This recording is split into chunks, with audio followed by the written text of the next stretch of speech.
afternoon, everybody. This is Vivica from the Nourish Caveman and the Healing Foods Method.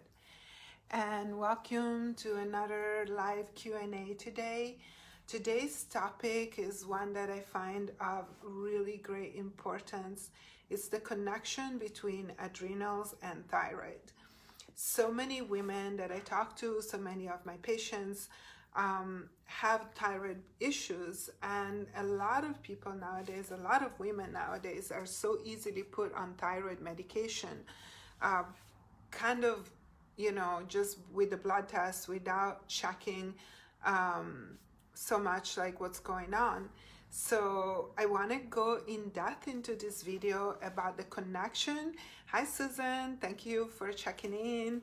And I want to go in depth on the adrenal thyroid connection and what role adrenals play in thyroid dysfunction. So thank you so much for watching and for joining me here today. Please check in like Susan did. That's really nice. Tell me where you're watching from. Where is Rocky Lion? Is it the United States? What state?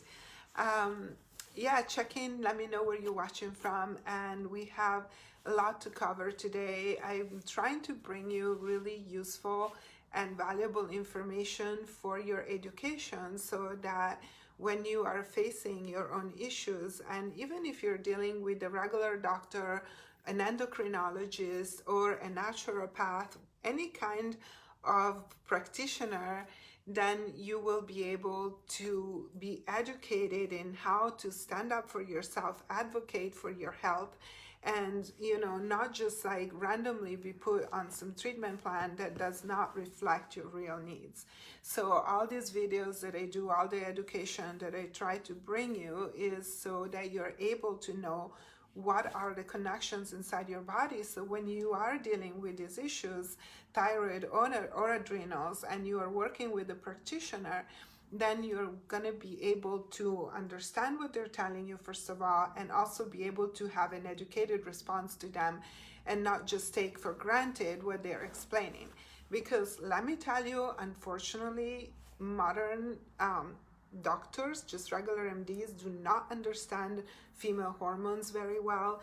They do not understand the complexities of the endocrine system. Unfortunately, even endocrinologists, they are very focused on disease, and they're very focused on just giving you a medication. This is what they were trained for. So if we want to come from a holistic perspective and be able to address things, in harmony with the needs of the body, we need to know more, understand more on how our complex women endocrine system work. There are no quick fixes, unfortunately. Even medication is not a quick fix, and I will explain in a second why. So Florida sounds awesome. I hope it's sunny and beautiful over there. I want to come visit Florida soon. Sorry if I keep scrolling up things, but messages come and then I can't see the screen. So live video here from my phone. And thank you for being here with me today. Let's dive in. I want to remind you that this is a Q&A, and this is why it's live. So please ask questions. I know many of you who are my audience are struggling with adrenal problems, are struggling with thyroid problems, and a lot of times you're not able to get the responses, the help that you need from regular practitioners. So this part of education that I do is so that you can advocate for yourself. So no further ado, let's jump in.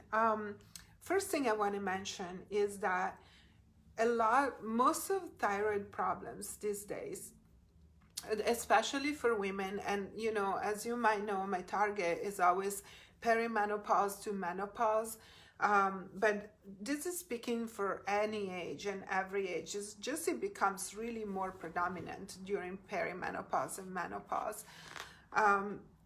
When you go to a doctor and it will diagnose you with some sort of thyroid disorder or hypothyroidism, if your doctor is going to jump into giving you medication without assessing your adrenals, that is a big red flag.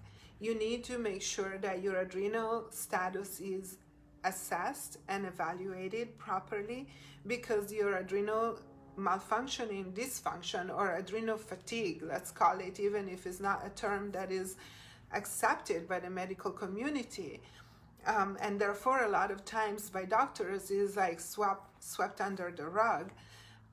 Without the assessment of the adrenal condition, it is very irresponsible to prescribe medication. Why? It's even dangerous. And why is that? It's because if the adrenals are not keeping up with the job that I'm going to describe in a second, and not keeping up with the hormone production that they need to do, then adding a hormone and stimulating the thyroid, adding a downstream hormone, is going to further compromise your ability of the adrenals to keep up. And what in the end is also going to do is going to damage the function of the thyroid itself, and kind of whiplash back into like doing more harm than good. So before you get put on thyroid medication, you really need to do a good assessment of the functioning of your thyroid. Hi Renee, thank you for watching today. So one thing that is not often spoken about is that adrenal dysfunction is at the root of thyroid dysfunction most of the times. There is a very direct correlation between the adrenals and the thyroid. As with all the other endocrine organs, as we're going to speak next week about the connection between adrenals and female hormones, estrogen and progesterone.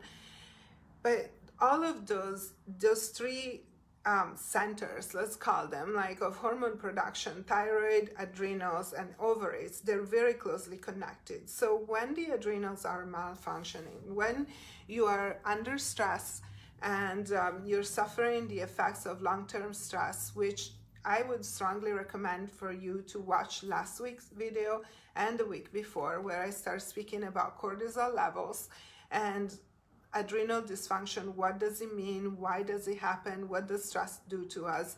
So in the last two videos, I went in depth about that, and like, so that you can understand how do we get to this adrenal dysfunction. I'm not going to get too much into it today because I have a lot of other parts to cover. And yes, Susan, I saw your question. I will get to that in a second, okay? So what is the correlation between the adrenals and the function of the thyroid? When the adrenals are overwhelmed, what happens, first of all, the adrenals are responsible for the production of a number of hormones, amongst which very important is DHEA.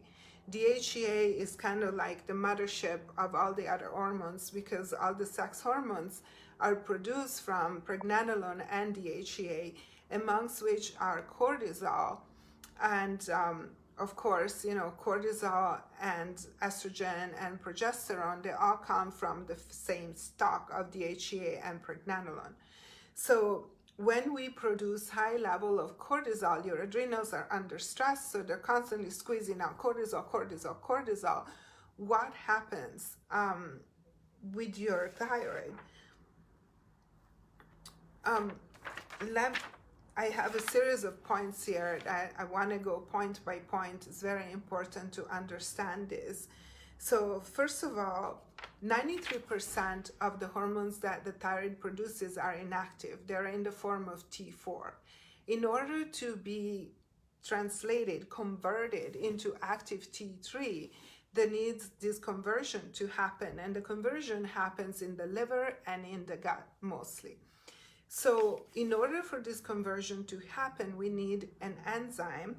And there are two enzymes that help with the conversion. One is called 5-deiodinase. And when cortisol is elevated on a constantly elevated, this directly impedes conversion of T4 to T3. I think this is like one of the most important pathways to understand, because it's a direct correlation. There are a lot of other interactions, but this one is a direct impeding of conversion. So high cortisol means that no matter how much T4 you have, and this is when it's really important to look at thyroid levels, and look at all the different levels, not just TSH, because TSH will tell us very little, and we'll go into TSH in a second. But it's really important to see how much T4 and how much T3, total and free, because we need to see how much gets converted. Okay, so looking at your thyroid numbers, I know a lot of doctors don't know how to read a full thyroid test, a lot of natural practitioners as well. You can go to a good functional medicine doctor, and they most likely will be able to read your thyroid labs, but T4 and T3, very important to know. If cortisol, and this is when you do also need an adrenal test, a cortisol saliva test, to see if your cortisol is too high. Because if your cortisol is high and consistently high, then you know that T4 to T3 conversion is not going to happen. Another thing that high cortisol, like constantly high cortisol from constant stress, will do is make your receptors numb pretty much. So it's kind of like insulin resistance. There is a general hormone resistance. So we can become thyroid hormone resistant because the receptors are, are similar and same receptors for cortisol as for thyroid hormones. They all work together. So when a lot of hormone is bombarding those receptors, what happens is that they start getting number and number, less and less sensitive. Then, it's due to constantly elevated levels of cortisol. So this is the second interaction. It makes your thyroid hormones less effective. So if you have a normal level of thyroid hormones, but the cortisol is high, then you're not going to receive the effect of those hormones because your receptors are not taking them up. So your thyroid might be normal, but if your adrenals are stressed and you have high cortisol, you're going to have thyroid symptoms. Your body is not absorbing those hormones. So for those of you who will go into thyroid symptoms and adrenal symptoms and the difference between a thyroid patient and an adrenal patient in a second, so you ladies can help understand and have an idea, am I an adrenal patient or am I a thyroid patient? What does that look like? So we'll go into that in a second. But I also want to give you a good list of all the different interactions and how important is the connection between the adrenals and the thyroid. So another effect of high cortisol is lowering the carrying proteins. So there are not enough proteins to carry those thyroid hormones around in your bloodstream so they can land at the receptor and be effective. Another effect of high cortisol is to help in the excretion of iodine. So iodine, is like a major component of thyroid hormones. They are made with iodine. Without iodine, there are no thyroid hormones. And guess what? About 80% of US population is iodine deficient. So we are already working with very little raw material here for carrying those hormones, making those hormones. And then when the cortisol is constantly high, what happens is that we excrete iodine through the kidney pathway a lot faster, and then we don't have enough for the hormones.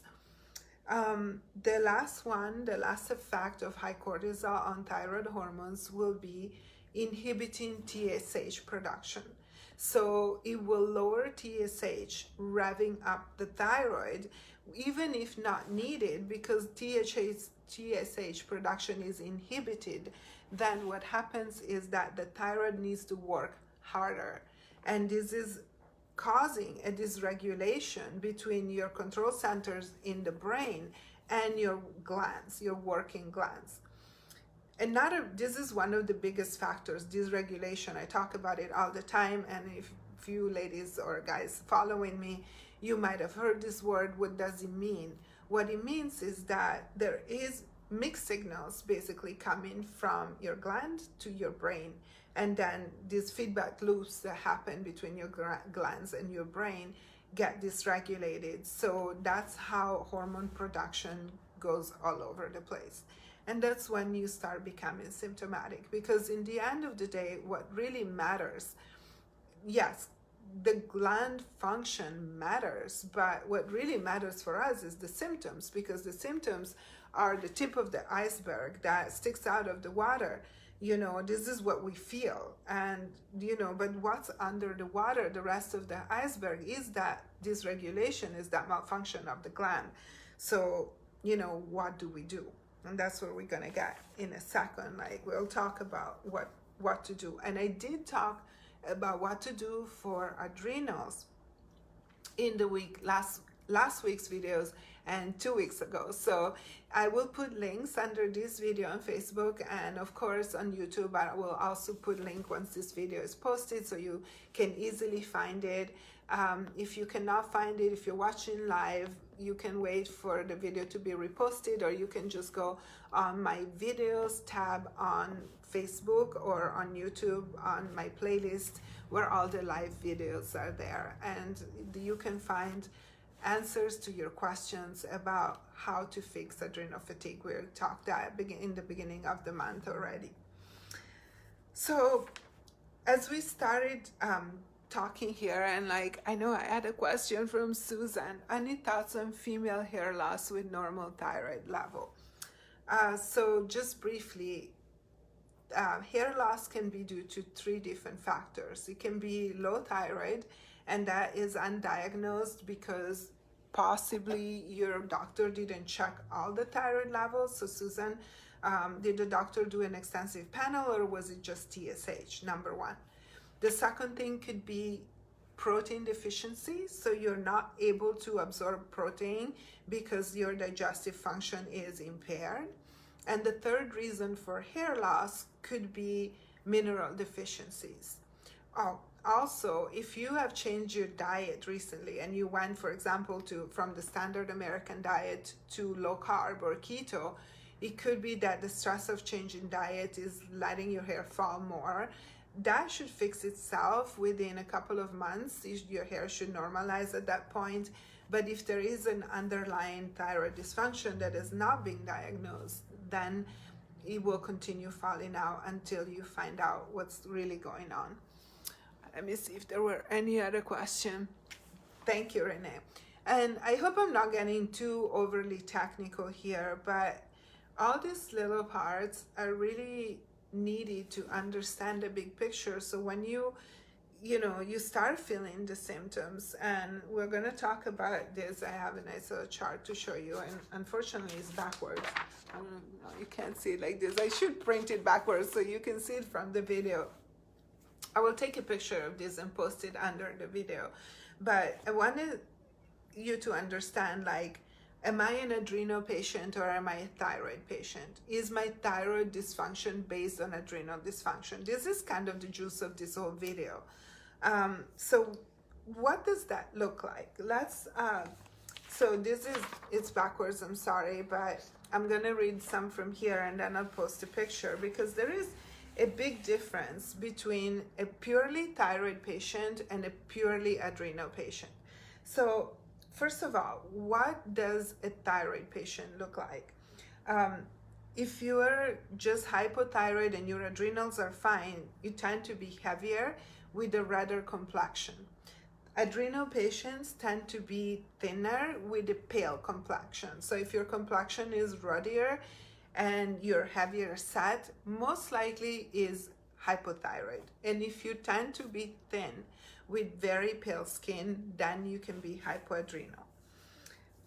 Thyroid patients tend to have stable mood with symptoms of depression, while adrenal patients tend to have very unstable mood, so it's up and down all the time, and tend towards anxiety. If you have your immunity, if you are a thyroid patient, you will be hypoimmune. And instead, if you're an adrenal patient, you will be hyperimmune, meaning tend towards autoimmune conditions. Another really great sign, your lipids, so your cholesterol and lipids number. If you're a thyroid dysfunction patient, it will be high, so high cholesterol, high lipids in general. While if you're an adrenal patient, then your lipids will be low, tending to low cholesterol and just low, maybe LDL and HDL. Another really good way to tell is like, how do you relate to heat? Are you always hot and cannot stand heat? Then most likely you are a thyroid patient. And if you're always cold and your hands and feet are cold and you're freezing and have no tolerance for cold, most likely you are hypoadrenal. And the same for your hands and feet. Hypothyroid patients will have warm hands, while hypoadrenal patients will have cold hands all the time. Let me see if there is anything else.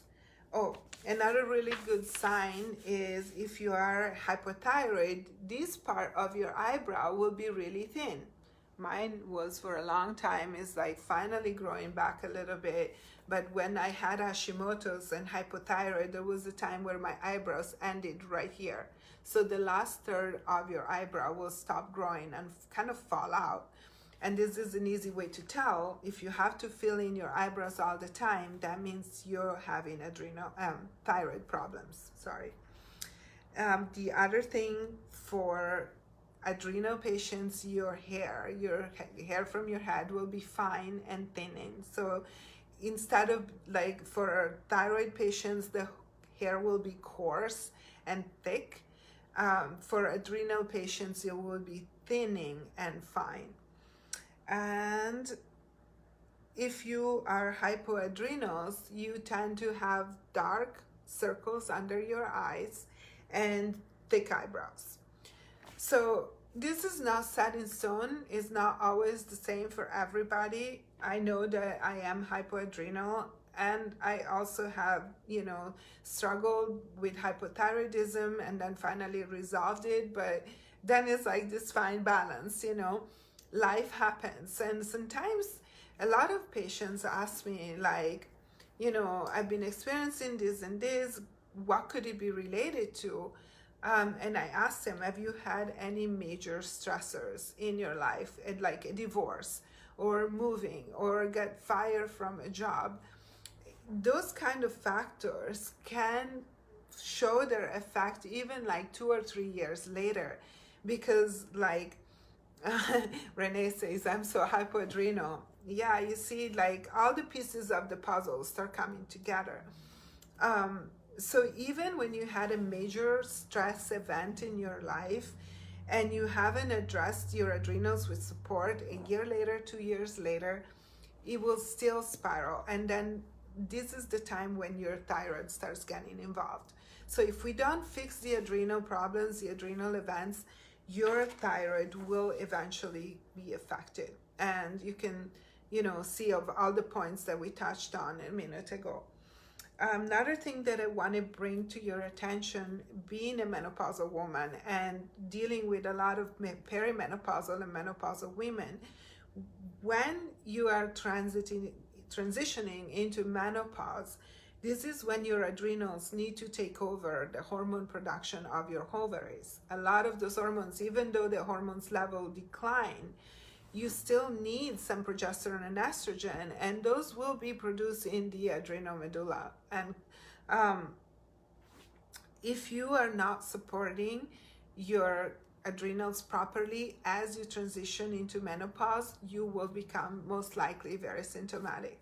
So some of the symptoms that can happen are hot flashes, weight gain, sleep problems, bone loss, mood swings, depression, anxiety, because now it's, then the thyroid is involved, the sex hormones, low progesterone, low estrogen, it will, hit your brain as well. So depression and anxiety are very common symptoms. And then low sex drive and vaginal dryness. Those are very unpleasant symptoms.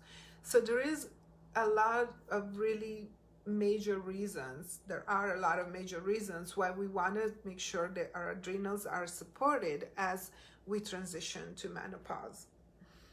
I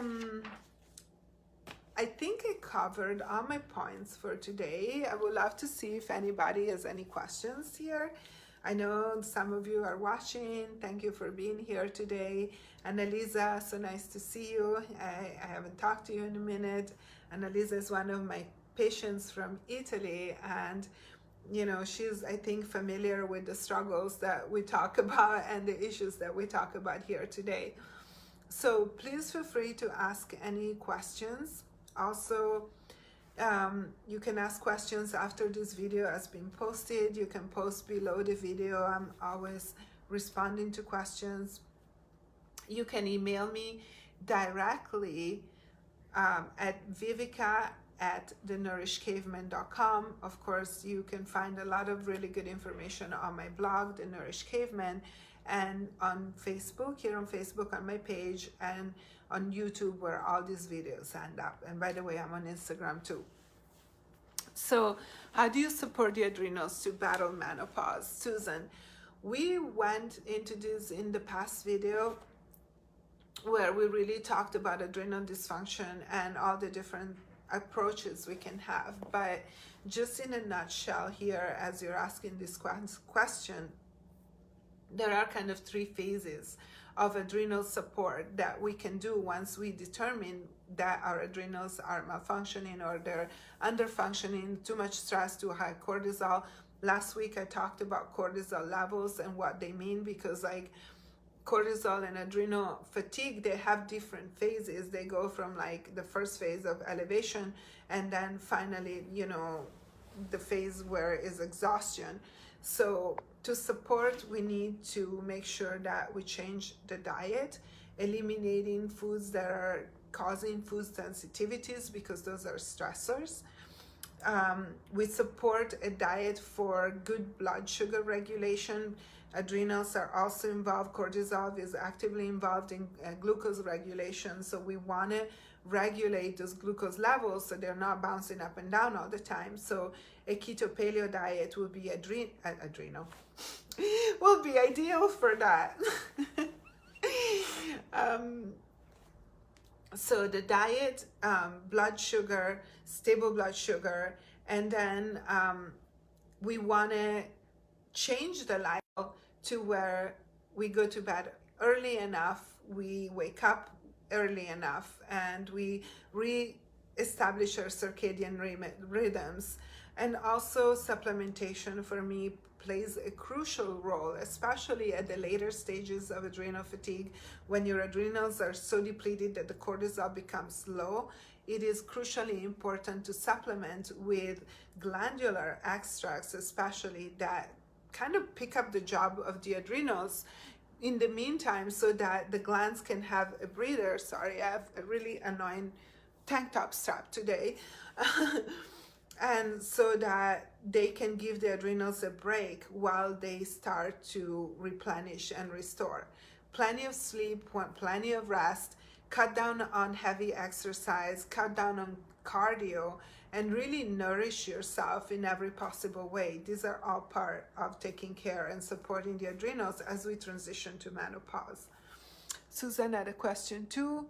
Paleo and keto are good diets to support adrenal and thyroid. Yes, absolutely. Although I do keto paleo, but when you combine adrenal fatigue, hypothyroidism, and perimenopause and transitioning into menopause, what I recommend most is to do a carb cycling keto paleo diet. So you introduce carbs in strategic ways at strategic times, and do the glucose regulation with the paleo. And keto, you do, actually keto takes care of the glucose regulation. Paleo takes care of most of the food sensitivities. And then the strategic carbs take care of feeding your endocrine system, helping to lower cortisol, especially at the end of the day. I hope I answered that question. Thank you for your questions, ladies. This is really good. I think these are real life situations, and I hope I answered them adequately for you. Please let me know if there is anything else that you want me to cover. We're kind of coming to the end of this video, and again, thank you so much for participating here. Sorry for all the messages coming through. You can ask me questions. Again, contact me directly, Vivica@thenourishedcaveman.com. I also want to mention that I work with women to rebalance the hormones and heal their hormones naturally through my program, the Healing Foods Method. And for those of you who don't know me yet or don't know about my program, I encourage you to go to thenourishedcaveman.com/the Healing Foods Method and have a look at my page, and it will explain a lot about how I work with women and what I do. I work in a program especially because it gives us the time and the space and the structure to really help you go step by step into healing your body. I'm very committed to my patients and the healing of their symptoms, endocrine system, transition into menopause, adrenal exhaustion, all of those things. So thank you so much for following and watching and joining me here today. Thank you, Renee. It's always great to see you. And please continue asking questions below. And I will see you next week with this last topic of the month, next week on Wednesday. And it's because of Thanksgiving. So we will do the video on Wednesday, and we will talk about adrenals and sex hormones. So the connection between high estrogen and low adrenal. Carb cycling, wonderful info. Thank you for watching, Susan and everybody else who joined me here today, and see you next week.